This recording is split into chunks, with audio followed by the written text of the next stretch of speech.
Hey everybody, welcome back. It is philosophy number 2 of the vital lessons that we need to understand before we jump into our 21-day program. So here's what it is. It's called the Wolf's and Davis's law or laws. These guys were two anatomical scientists, and basically what they're saying is Wolf is saying if I stress bone is going to become thicker and stronger as a result of the added stress, right? So you've seen somebody who might have broken let's say they broke their arm and they wear a cast.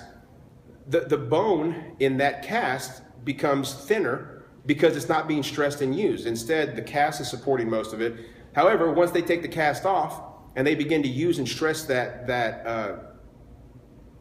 arm and the bone again, it becomes thicker and stronger all the way to the point of its original strength and density and things like that. Davis, on the other hand, said that if you stress soft tissue, so connective tissue, muscle, things like that, it's also going to respond to the added stress. So this is saying, the easiest way to say this is that the body will lay tissue along lines of tension. Okay? You get that? The body will lay tissue along lines of tension. So if I want bigger arms and I perform this movement over and over again, the body's going to lay tissue here. It's going to add muscle. It's going to create stronger tendons and ligaments, and it's going to create stronger bones that are being stressed as I perform the movement. All right. So this is how exercise works. You stress the body responds across those lines of tension. So this tells us simply that whatever I do, I'm getting better at it. Right. The question is are you getting better at getting better, or are you getting better at getting worse? So when we move into an exercise program, one of the first things that we should ask ourselves is, does this movement, does this exercise, does what I'm doing, does this move me towards a goal? If it does, then great, pursue it. If it doesn't, maybe we have to make adjustments. Let me give you an example. Let's look at the squat. So let's say you are an avid runner, and in order to create stronger legs, you go and you start squatting. And you go and you work with a trainer, or you watch some online videos, and what they're telling you is say, you know what, start with a wide stance. So you start with a stance that's maybe right outside your shoulders, and you perform squats, you add weight, you get stronger, everything looks good.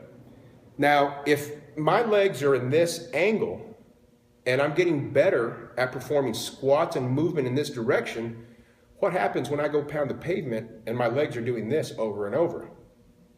Right? So it's incongruent. So if your goal is to squat 500 pounds, yes, a wide stance might be beneficial for that goal. If you're an avid runner, you might want to practice a closer stance because it mimics more of the direction that you're moving, knees forward, toes forward, okay? So the body gets better at exactly what you do. That's so exact that the body's always adapting.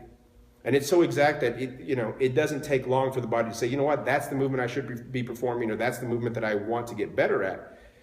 So this really begins to tell us about the quality of movement. If I want to get better at a specific movement, shooting free throws, for example, I practice shooting free throws over and over and over so that I get my timing and tension and release and direction and everything all synced up, and eventually I become a really good free throw shooter.